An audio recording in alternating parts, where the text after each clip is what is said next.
It's a pleasure to speak with you. This film is something else. It's really good to begin with, but like so much to digest, the moral complexities that are at play here. Just congrats on some really compelling storytelling. Oh, thank you, mate. Thank you very much. So glad you dig it. Really do. And it looks like pristine. Like I just kept thinking, what cameras do they use? This is fucking amazing. I know. I mean, Mark is really amazing. What a legend. But yeah, well, part of that is because he shot it on. He did this awesome thing where he got like 70s Pentax stills cameras Yep. and managed to finagle them on a Red Dragon body. All right. So he's got some good friends in Eastern Europe at Arri and other places. So, with the lights, so it was all like top of the line Arri stuff, which he got like very cheaply, which was, late night lorry drives from Budapest to the border and changing drivers and coming over. I mean, so it was all pretty rock and roll with all of that. And then, Yeah, like Dragon in title, Dragon in method. yeah, exactly. Yeah, yeah. But, oh, I mean, and then those lenses are so hard to, like, a normal cinema lens, if you were focus pulling, like Barney, what he did was amazing. But like you'd move it quite a distance to focus a certain way. Mm. Whereas in these, it's just like the tiniest. So, I mean, there was never like, oh, reset camera, it was just never happened. It was like incredibly hard. And what a crew, what an amazing crew in Belgrade. Yeah, and you're a producer on this film, which I read in the credits. I Yeah. assume you were really hands-on with that. Like, how did you get involved with the project to begin with, and then become producer?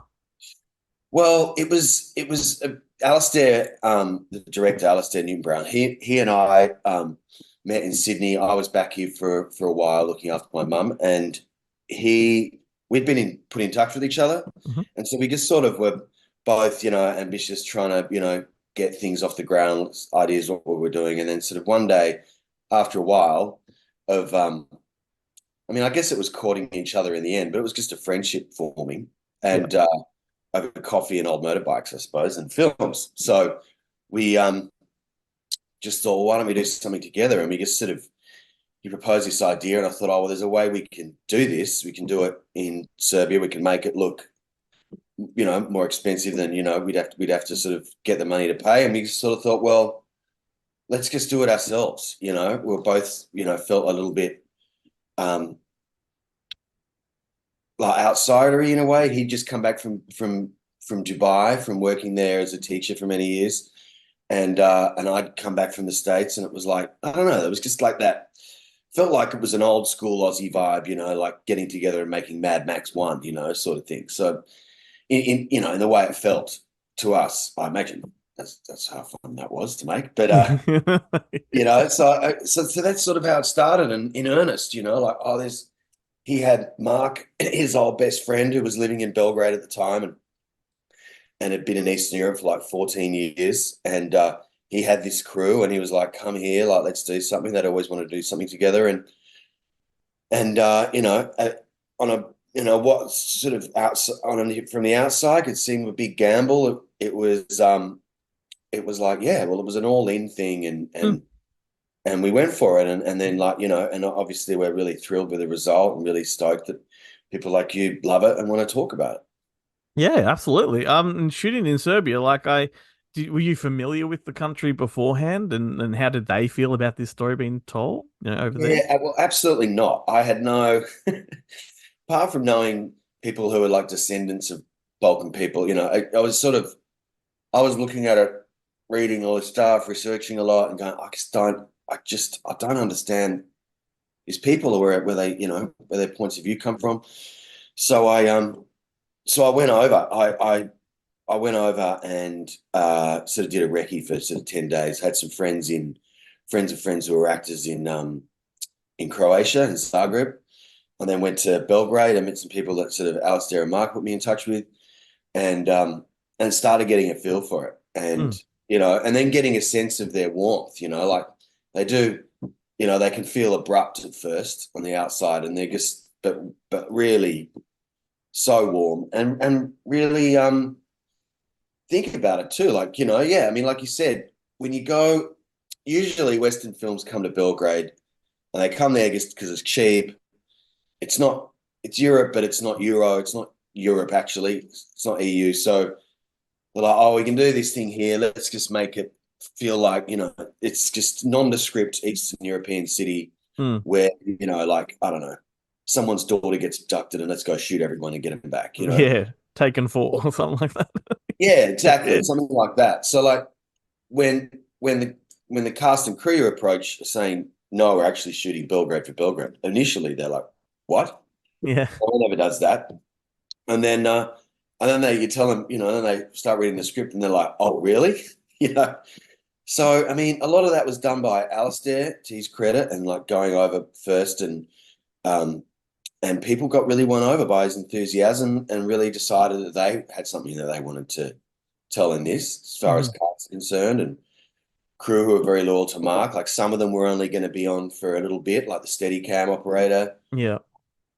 He was like, oh, look, I'll do the favor for a week. And then after a week, I'm like, oh, shit, you're Bocky, you leaving? Is this it? And he's like, no, I sacked off the other job. This is beautiful. This is important movie I want to make with you. So really moving. Yeah. Oh, because I was just wondering how they felt about sort of foreigners coming in to explore such a dark part of their history, like, Yeah, yeah, well, 100%, and they could have had, some people were resistant, and rumor has it that we were being followed by some, scary people at one point. But then um, it's because some of them were understood that it's not really about that. It is about that. It's set in that time, but yeah, it's a human story. sure.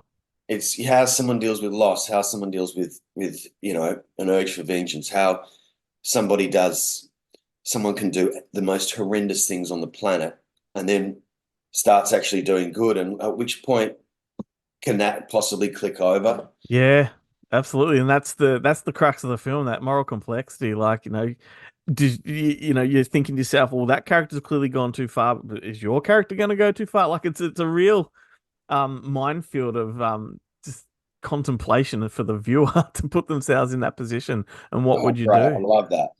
Yeah. As the producer of the film, did that pressure add any kind of did that affect your performance or make it more difficult? Um, well, actually, no. I mean, it just sort of maybe in the lead up, but once you're shooting, Hmm. you're on. So I think it was just it just meant there was obviously a lot at stake, and but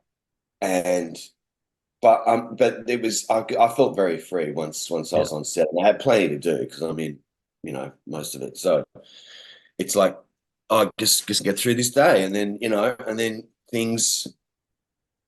It was like every setup. I felt like there was a take where we all knew there was like something really real going on. Mm. Maybe it was expected, maybe unexpected, and you're like, you've done it.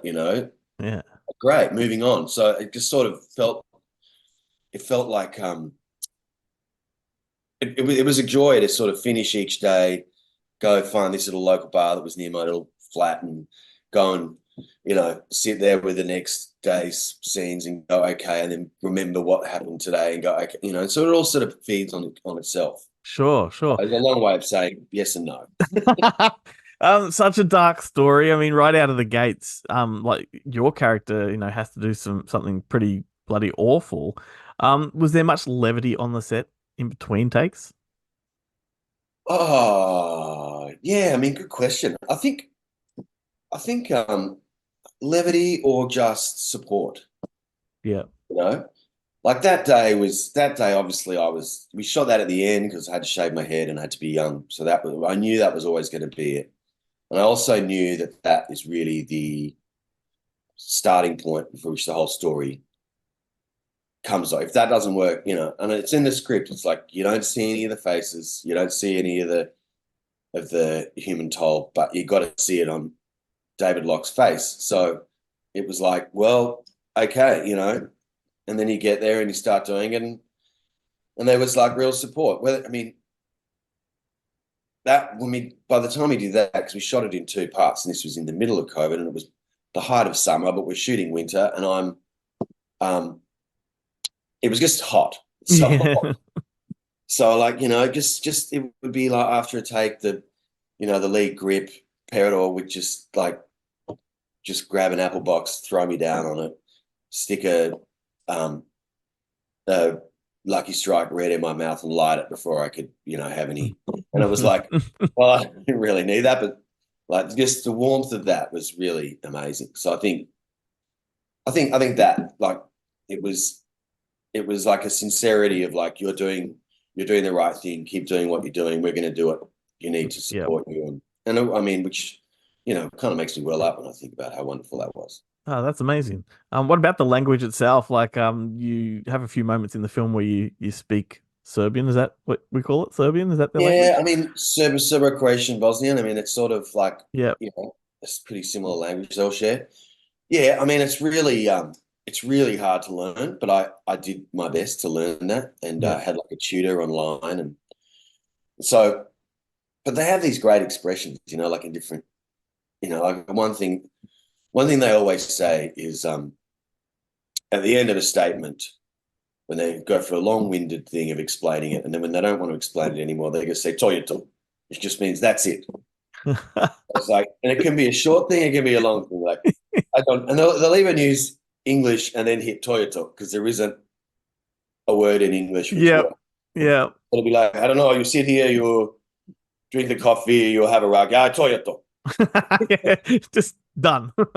Yeah, and so Alistair, legend, him and the props guy, Uri, uh, made a brand of cigarettes. So David Locke's smoking a brand of cigarettes called Toyota.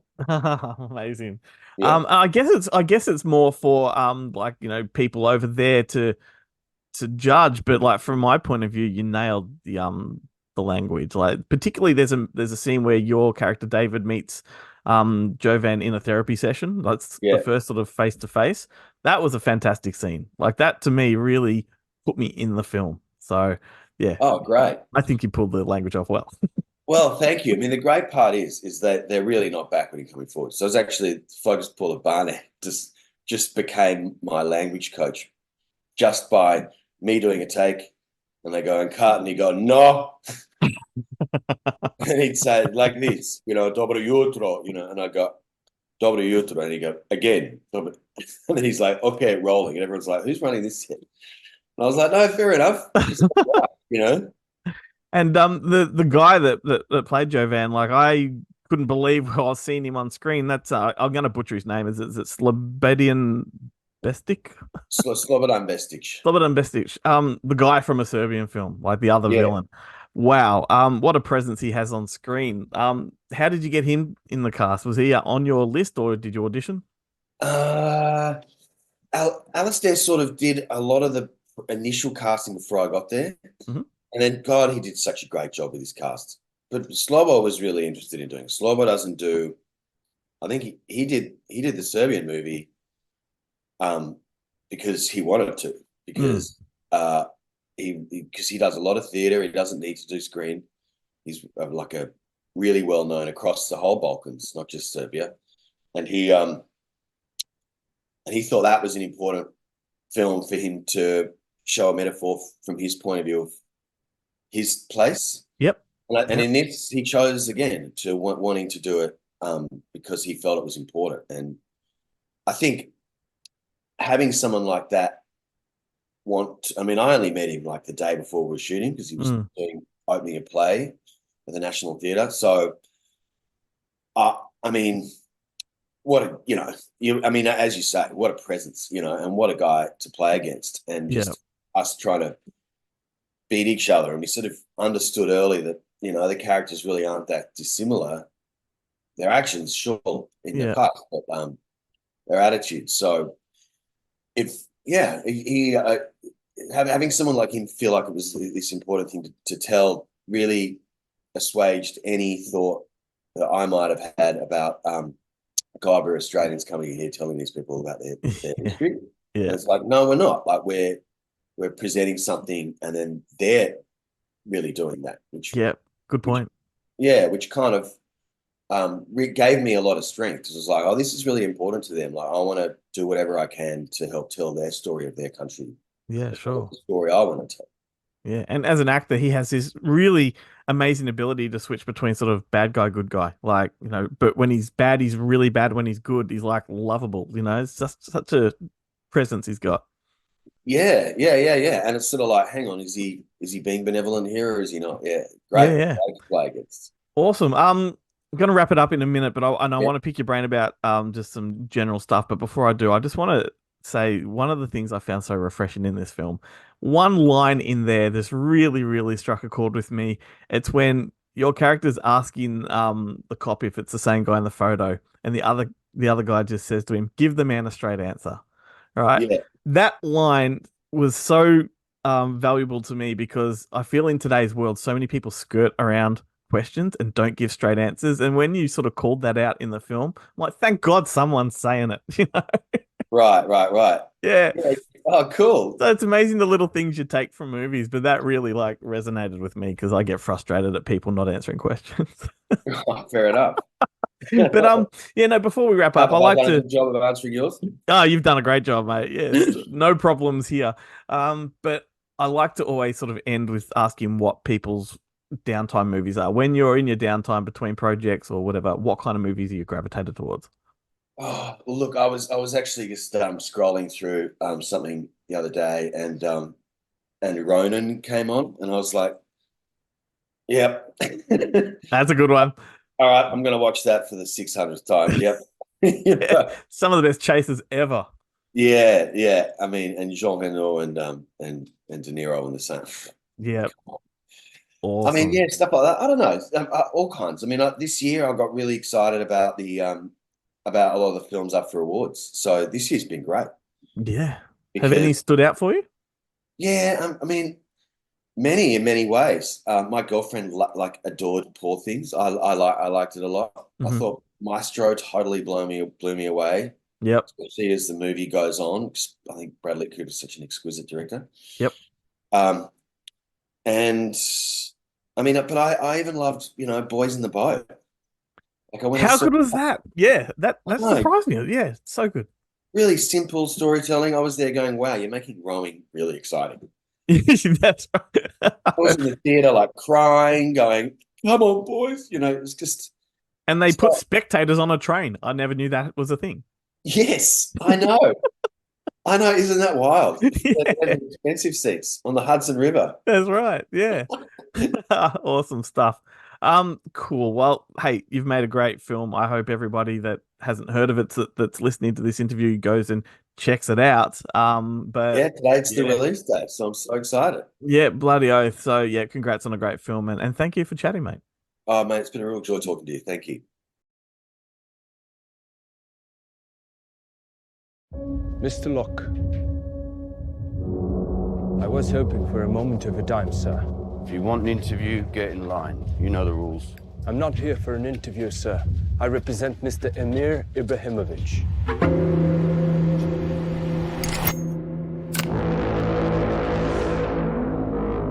You have done my people a great service. I've seen all the records, interviewed the doctors. Doctors are cheap. You saw the body. Ivan Novak is dead. I don't believe that. Neither do you. I could go in alone. Confirm his identity. And then what? Kidnap him, like the others? Spark a diplomatic incident?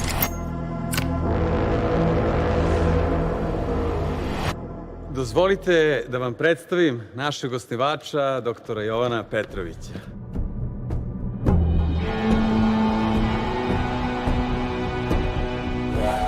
I know what it is to deceive myself. We deceive ourselves about the goodness of our nature. The state of our lives. I've been here for 48 hours. Evidence is required. Until one day the darkness bursts forth. Are they the same man? Are you the same man you were 25 years ago?